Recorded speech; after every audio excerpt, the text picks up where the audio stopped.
You know, regarding to your question, Netanyahu is not reliable. Netanyahu is not reliable. He launched a military aggression against Iranian peaceful nuclear installation facilities, and he also, during his military operation, this attack, they targeted residential area, healthcare centers, ambulances, hospitals, residential areas, different, did not pay the least bit attention to the international law, humanitarian law. So he is not reliable. He is not reliable regarding the ceasefire. But anyway, we are ready to respond to any action by Israel. If it continue striking or start its aggression, we will respond. Ambassador, did America entering the fray really surprise Tehran? Because there was a 2 weeks notice that, that Donald Trump had given, and yet it entered the war. Was it something that was on expected lines, intelligence reports or assessment that Tehran had that America will be entering the war? You know, American played at two parallel lines. From one side, in one line, they try to convince Iran that we want negotiation, we want to reach to a conclusion, to a rapprochement with Iran. And at the same time, they were working on a military operation, and they were supporting financially, militarily, intelligently, and they have gave Israel whatever it needs for such this aggression. But I use this opportunity to mention that, first of all, Trump himself is not reliable, is not predictable person, and United States also is not reliable. You know, we were preparing ourselves for the sixth indirect talked round with the mediation of Oman, and we were guessing, we were expecting such this aggression, and we were preparing ourselves for such to defend and respond.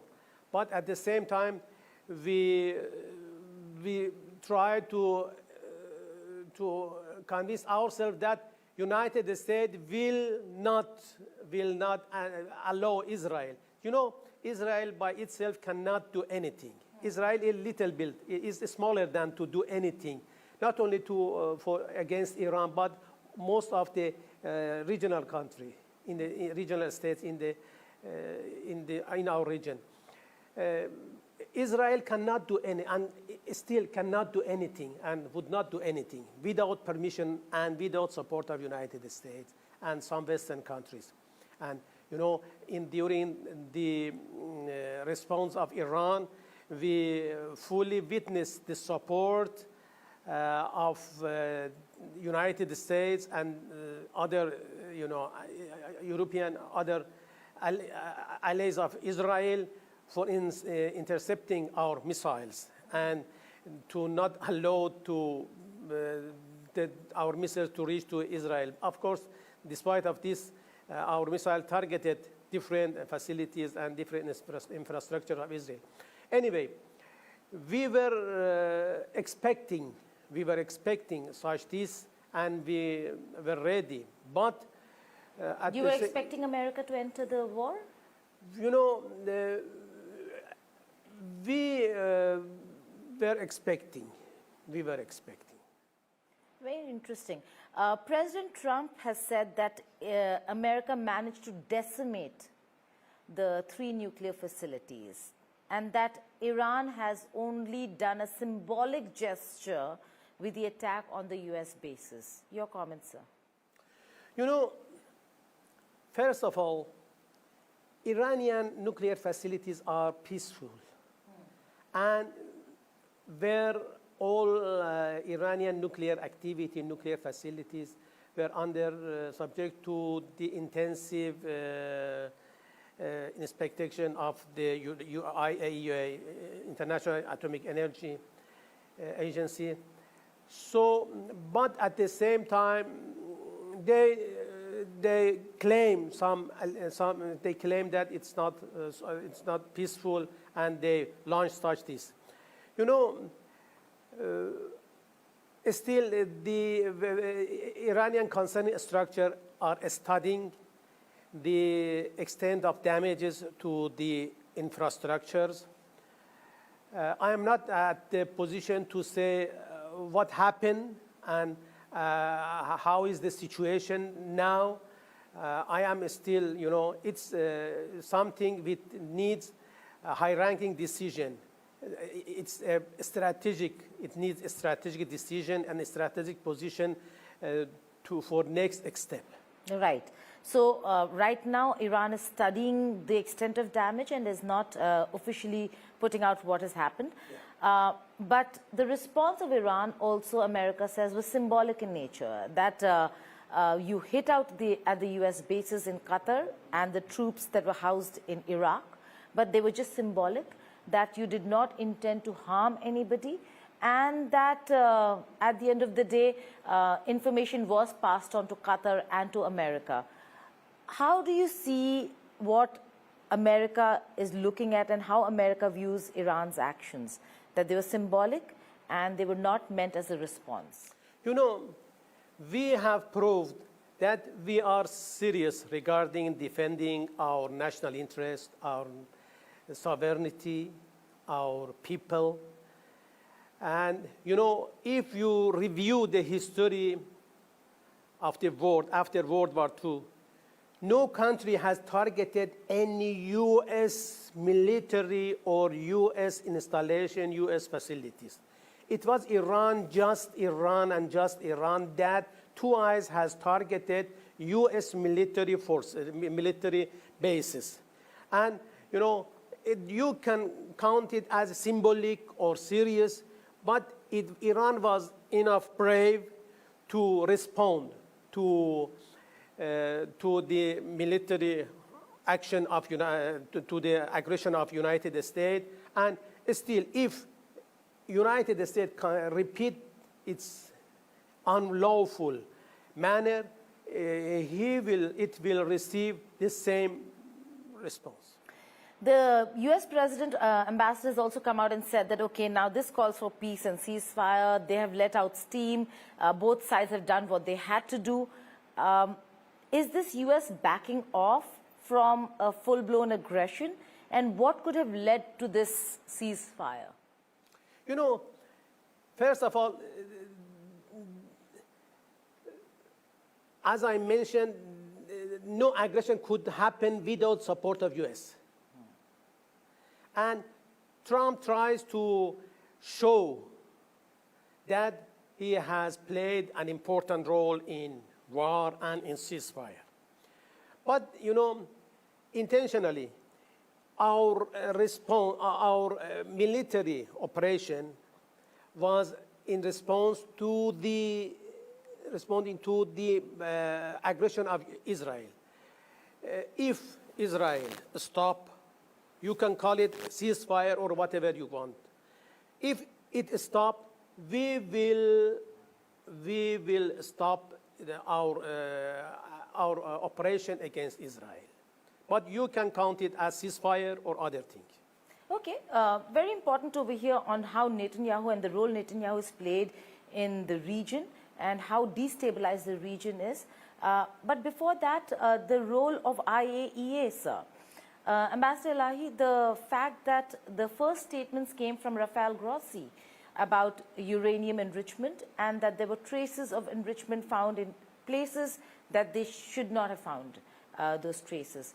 How is Iran looking at the allegations, the accusations being made by IAEA? That was the premise and the pretext for Netanyahu to attack Iran. First of all, you know, I separate your question into two parts. First of all, Iran is a member of NPT, Non-Proliferation Treaty. Iran's nuclear facilities is under heavy and precise inspection of IAEA inspectors. Iran does not have any nuclear weapons. This is one. Israel, a state, an entity, not a regime, an unlawful regime, which is not a member of NPT, owns nuclear weapons, has attacked Iran on the pretext that Iran's have enriched uranium.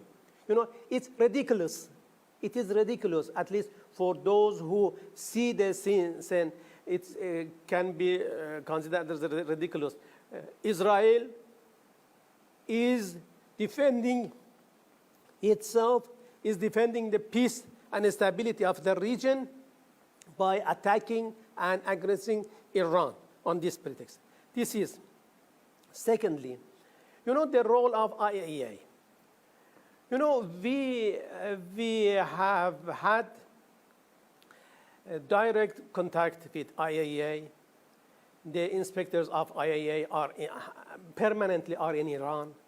According to the reports of Director General of IAEA, Iran is under heaviest inspection of and protocols and parameters of IAEA. And till now, they did not find any diversion from in the Iranian facility.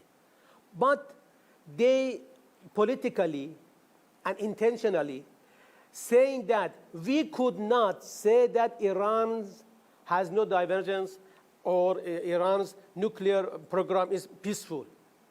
You know, let me Do you hold IAEA responsible? Sure.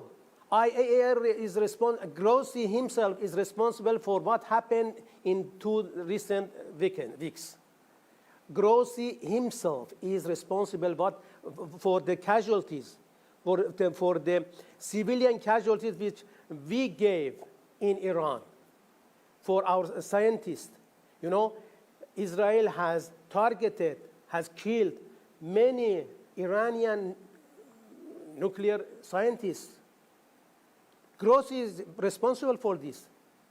Iranian nuclear facilities is under safeguard of the IAEA, but Grossi did not mention anything. Even he hesitated to condemn the targeting nuclear facilities. So I believe that Grossi paved the way for this aggression and did not has not done his duty correctly, and for this reason, Iranian concerning structure has sent a letter and to the United Nations complaining Grossi's role in this regard. Will Iran cooperate with IAEA in the future when an assessment has to be done on the damage to the 3 nuclear facilities? You know, Iran's nuclear program is peaceful.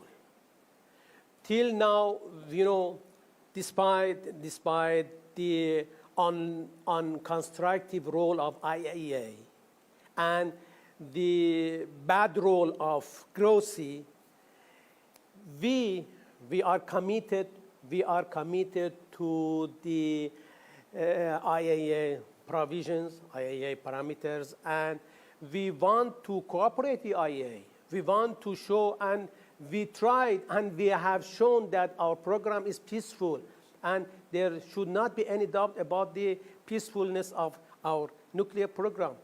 But they want intentionally, they are denying, they want to ignore the peacefulness of our nuclear program. Ambassador Elahi, let's zoom out and look at Netanyahu and Trump. Do you think, and what do you think, and why do you think Trump attacked Iran at the behest of Netanyahu? And how could Netanyahu convince Trump to enter a war when he has been anti-war, did not want to enter any war for the longest. In fact, his supporters, Republicans in America, are not very happy with America entering the war at all. You know, the relation between Netanyahu and Trump is complicated. And this is one factor. The second fact is that Trump himself is not predictable. He himself mentioned this, and it's not just my words. You know, to whom you are talking, he said that Trump is not predictable. And thirdly, you know, Trump tried to show that can do something. You know, in Gaza, Trump could not do anything. He promised to bring back peace in Gaza, end war, but still the genocide is going on in Gaza. The starvation of people is continue. Israel is targeting people who are in the aid centers, and you know they have no weapon at their hands. So, and still resistance active in Gaza. So regarding the Russian-Ukraine war, Trump could not do anything. So it tries to show that at least he can do something regarding the Iran nuclear program. Is this a political, personal agenda of Netanyahu that we are seeing being played out in Israel and in the region? Sure. Netanyahu is now facing credible allegation regarding a war crime against humanity, starvation, weaponization of the starvation of the people. And, you know, if today, the war in Israel with Iran and with Gaza stop, he will be punished by the, the judiciary system of Israel. So, in fact, Netanyahu hijacked Israel, hijacked the high-ranking politician of U.S., and for himself, not on the benefit of or peace of Israel. You know, it's some excuse for Netanyahu for that he has done for the stability and security of Israel. Some military and security experts question whether if Iran could have sustained a longer war. Do you think Iran had the capability to sustain a longer war? And could Israel have sustained a longer war with Iran? You know, it may be interesting for you. You know, we have passed an 8 years imposed war with Iraq. During that war, we have prisoner of war from 15 countries, not just from Iraq, 15 countries. You know, we were combating not only with Iraq, with different countries. At that era, Soviet Union was, you know, it was Soviet Union. It was United States, you know, United States was, and European countries, Arab states. Too many countries were supporting Iraq. We were alone. We were alone. Even at that era, Soviet Union was supporting Iraq, you know, with MiG, with tanks, different advanced tanks and ammunition. But we could defend our territory. We could defend our sovereignty. We did not allow, we pushed back all Iraqi forces. So Iran is not a small country. As I mentioned, Israel is smaller than the smallest province of Iran. Iran is about 90 million population. You know, we are neighbor with, we have border with 15 countries, 15 countries. You can count them, even you can count them easily. So we can easily survive, we can easily we can sustain, and we can defend ourselves. Do you have the stockpile, the missiles, to take on Israel and continuously take on Israel? Because we see that even the barrage of missiles that Iran sends are intercepted. Only a few breach Israel. Is the Iron Dome capable enough to sustain an ongoing, prolonged conflict with Iran? You know, there were not just Iron Dome. There was not just Iron Dome. There were different air defense systems in Israel active during this war. You know, advanced 5th-generation airplane fighters were on the sky, were intercepting Iranian missiles.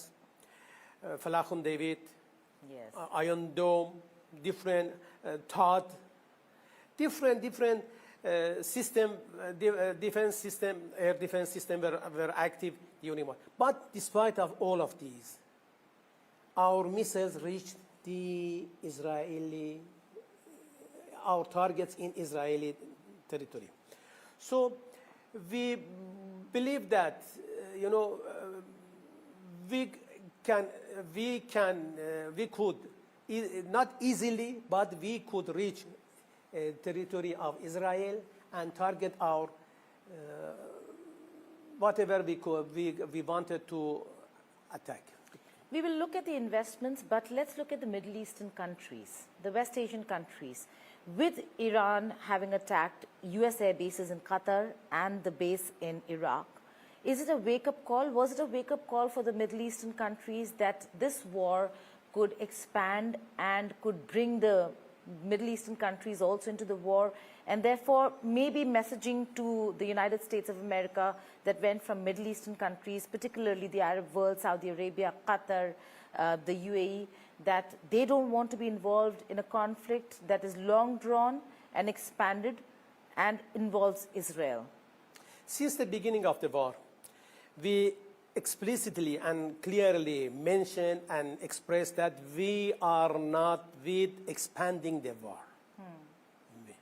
You know, it is something Israel has attacked, has aggressed Iran, and we are responding Israel. So the intervention of any third factor can complicate the situation, and we will not ignore any intervention, as we did not we respond to the military attack of United States. So for this reason, we were in close contacts with our neighbors that we really do not want the expansion of war, expansion of struggle between Iran and tension between Iran and United States and Israel. But it's not just one side. It means that there is a pretext, there is a condition. They should not help or intervene in the play. They should not enter the playground. So for this reason, we were in close contacts with our neighbors. We received good messages from them, and we appreciate our foreign minister will travel to different countries. But at the same time, when we also send messages to the host countries of the U.S. military bases that we will retaliate, we will target U.S. military, U.S. basement, U.S. military infrastructure in the region, despite of where they are located. There's a call by America and Israel for a regime change in Iran. How has Iran looked at that, given that we have seen massive penetration of Israel in Iranian territory, top military leadership taken out, political leadership targeted, and now a call for a regime change in Iran? You know, regime change is a dream and a will, a wish, in fact, of U.S., Israel, and many countries. It is not a new idea. since the victorious after the Islamic Revolution, they have tried not only once, too many times for regime change. You know, we believe and we count the imposed war of Iraq as a part of regime plan for regime change. The support of terrorist group MKO by United States, France, and other European countries as a part of regime change. Israel were supporting terrorist groups inside Iran. Even they have different plot. Even U.S. About 40 years back, U.S. Directly invaded Iran in Tabas, and its helicopter and airplane were destroyed by the sands and winds in the center of Iran. So the wish for regime change in Iran is not a new thing. And Iran has shown that and the Islamic Republic of Iran has shown that it is a resilient. It has resilient, and we easily can confront such this, and we believe that they never reach to this goal. Okay.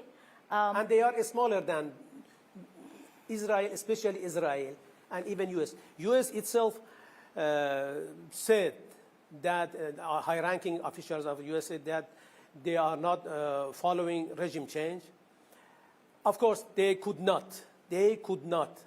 and they will not be able to do this. But at the same time, they declared that they are not following regime change. But Israel is smaller. You know, Israel is not considerable. Okay. But the fact that we've seen military leadership being attacked within Iran, so has that come as a wake-up call and a shock to Tehran, Sure. the Israeli penetration? Yeah, sure. But, you know, this is one side of the coin. The second side is that after a few hours, new commander have been appointed, and Iran could easily find himself and could very fast, after a few hours, Iran respond to the Israel aggression. There are two options that we were looking at and we were studying when it came to Iran. One is the military option of how Iran is going to respond to America and to Israel. The other was the economic option. And the Iranian parliament has considered closing down of the Strait of Hormuz. Now with a ceasefire being called, is that still an option on the table? You know, shutting down of the Strait of Hormuz? You know, we as a sovereign country will study every option for defending our sovereignty, our security, our people, whatever. For Iran, every option could be on the table. But at the same time, we have good relation with our neighbors. We have good relation with different parts of the world. We do not want to put other countries in any problem. So we have tried to limit the sin and the ground of combat with Israel, just with Israel. Yeah, to confine it to Israel. To confine it with Israel, yeah. Not to expand it. As I mentioned, we are not following expansion in any, in any shape. Okay.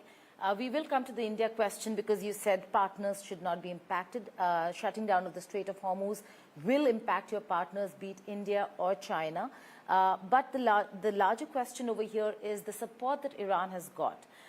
Foreign Minister Arakchi's meeting with President Putin, with his counterpart in Moscow, were significant. Did that embolden Tehran to carry out the actions that it did against America? You know, Iran has shown that it make its decision by itself. By itself. We have been targeted by the United States, and even there were no meeting between Minister Arakchi and President Putin. Also, we will respond to the United States aggression against Iran. But is there expectation of support from Russia and China for Iran? Russia and China are good and close friends of Iran. They are member of JCPOA. We are in close. We have close consultation regarding the nuclear issue with these two countries. We have very good and close economic relation with China, with Russia. In the region, we have very close consultation with Russia. So, in many fields, we are in permanent dialogue and consultation with these two countries. Are talks on the table? Are they back on the table after the ceasefire with America and with Europe? Now, I am in Delhi. I am not fully aware of what is happening in Tehran and what will be the decision of Iran. But at least I can say that United States, first of all, we never left the table of negotiation. As I mentioned, we were preparing ourselves for the 6th round of indirect talk with United States, with intervention or mediation of Oman. So we did never. But, the reliability of United States is a question. Right. Let's see what, I'm not in the position to answer you now. Let me receive some comments from Tehran. Okay. My final couple of questions to you on India. Evacuations took place. A lot of students were very worried about their safety and security. What was the kind of cooperation and conversation that took place between the Ministry of Foreign Affairs in Tehran and the Ministry of External Affairs here in India? And further on, the cooperation in terms of evacuation that took place and continues to take place? India, we, after the aggression of Israel, we received some requests from India regarding the safety of its nationals in Iran. We fully cooperated with Indian embassy in Tehran, with Indian MEA, and helped them. We facilitated and prepared aircraft for them to bring back its nationals. And till now, a few flights have been done, and even today, I think some flights will be happen. So we paid more attention to the safety and security of not only Indian, all foreigners in Iran, but Indian are we believe Indian are brothers. India is not, we believe India and consider India as a neighbor. Culturally, historically, we are same. We are same. Of course, there are some parts try to separate Iran and India, and they try to show that India is supporting one side and not supporting Iran. But we consider the neutral position of India. And do you think India is neutral?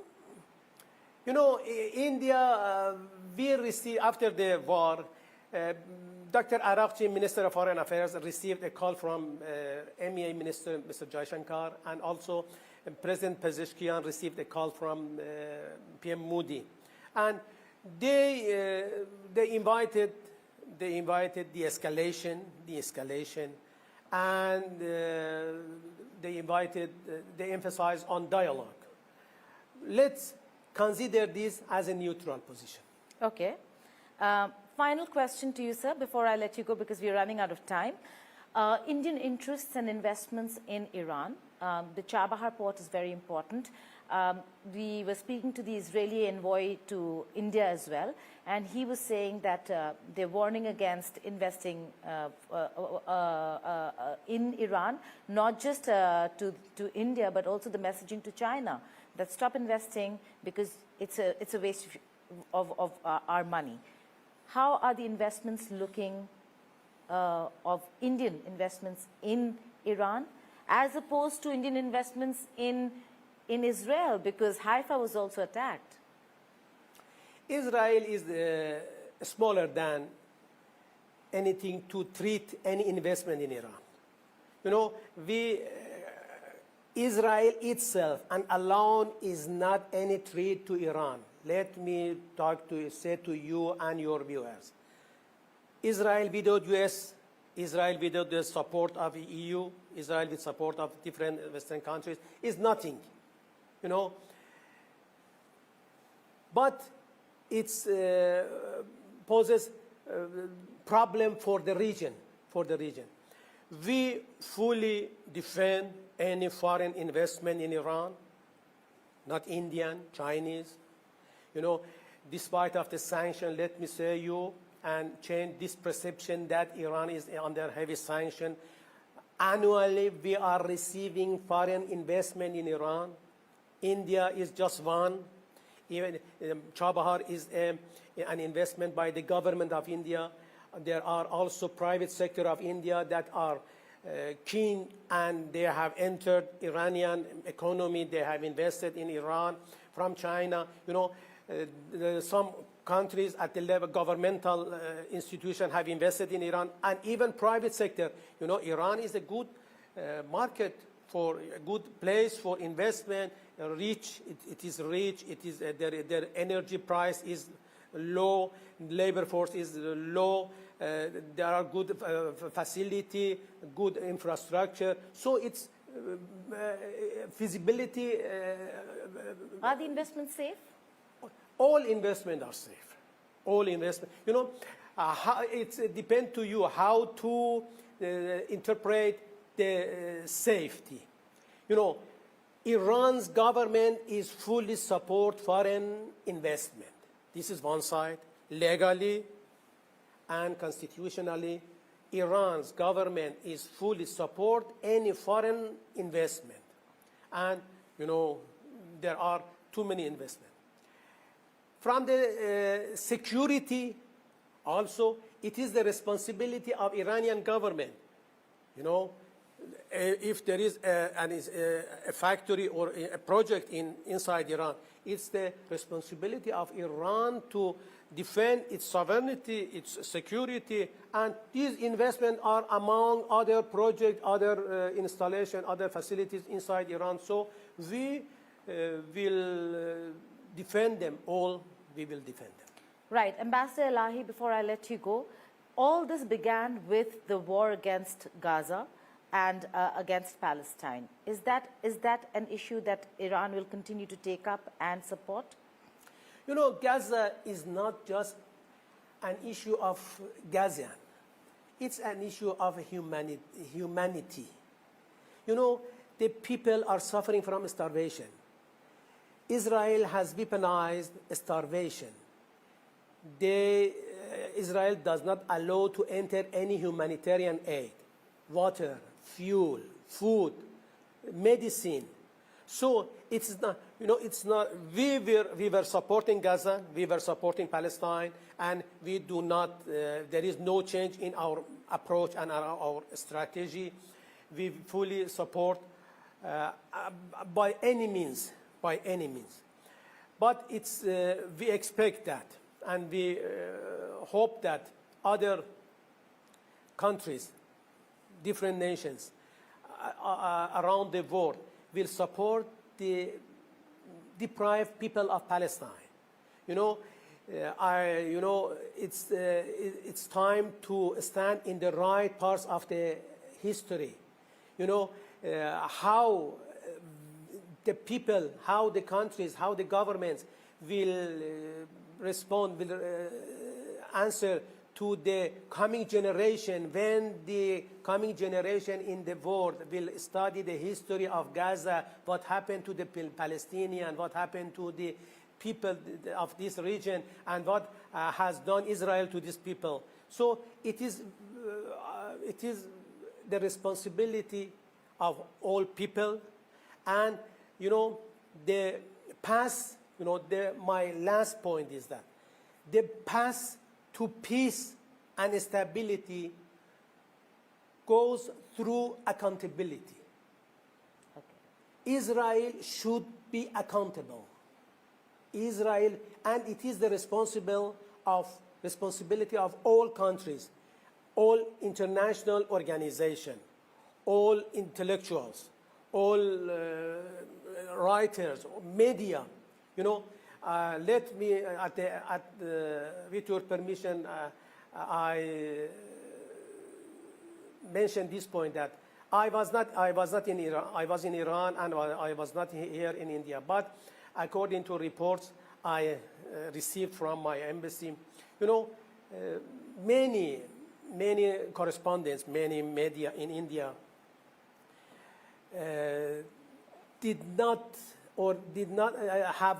had not neutral position in coverage of what happened between Iran and Israel. This is, I am not criticizing, but I am recalling the responsibility of media. Misinform is more worse than misleading. Misinformation is worse. Misinformation. Yes. Misinformation. The media, through giving the correct information, can correct even the mistake of leaders, mistake of people, mistake of the approaches. So if you misinform people, it will lead to consequences which is not inevitable. Right. Ambassador Elahi, just staying with the last words that you just spoke, that is to stand on the right side of history. Thank you so much for joining us here and speaking to us in this exclusive conversation on India Today Network. Thank you. Thank you.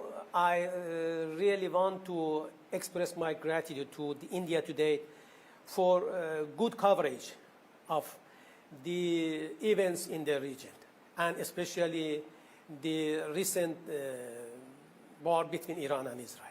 Thank you so much. Thank you. This is an India Today exclusive. The first interview of the Iranian ambassador to India, Ambassador Iraj Elahi, since the war broke out. He was in Tehran. He's returned only after the evacuation flights took off. Ambassador Elahi, thank you so much for doing this with the India Today Network. Let's begin with the fact that there is a ceasefire now that has been announced between Iran and Israel. But how viable is the ceasefire going to be in a situation that's ongoing and you have Netanyahu at the helm of affairs in Israel? First of all, I would like to thank you for this opportunity to talk to the Indian nationals and your viewers. Regarding to your question, Netanyahu is not reliable. Netanyahu is not reliable. He launched a military aggression against Iranian peaceful nuclear installation facilities, and he also, during his military operation, this attack, they targeted residential area, healthcare centers, ambulances, hospitals, residential areas, different, did not pay the least bit attention to the international law, humanitarian law. So he is not reliable. He is not reliable regarding the ceasefire. But anyway, we are ready to respond to any action by Israel. If it continue striking or start its aggression, we will respond. Ambassador, did America entering the fray really surprise Tehran? Because there was a 2 weeks notice that, that Donald Trump had given, and yet it entered the war. Was it something that was on expected lines, intelligence reports or assessment that Tehran had that America will be entering the war? You know, American played at two parallel lines. From one side, in one line, they try to convince Iran that we want negotiation, we want to reach to a conclusion, to a rapprochement with Iran. And at the same time, they were working on a military operation, and they were supporting financially, militarily, intelligently, and they have gave Israel whatever it needs for such this aggression. But I use this opportunity to mention that, first of all, Trump himself is not reliable, is not predictable person, and United States also is not reliable. You know, we were preparing ourselves for the sixth indirect talk round with the mediation of Oman, and we were guessing, we were expecting such this aggression, and we were preparing ourselves for such to defend and respond. But at the same time, we try to convince ourselves that United States will not allow Israel. You know, Israel by itself cannot do anything.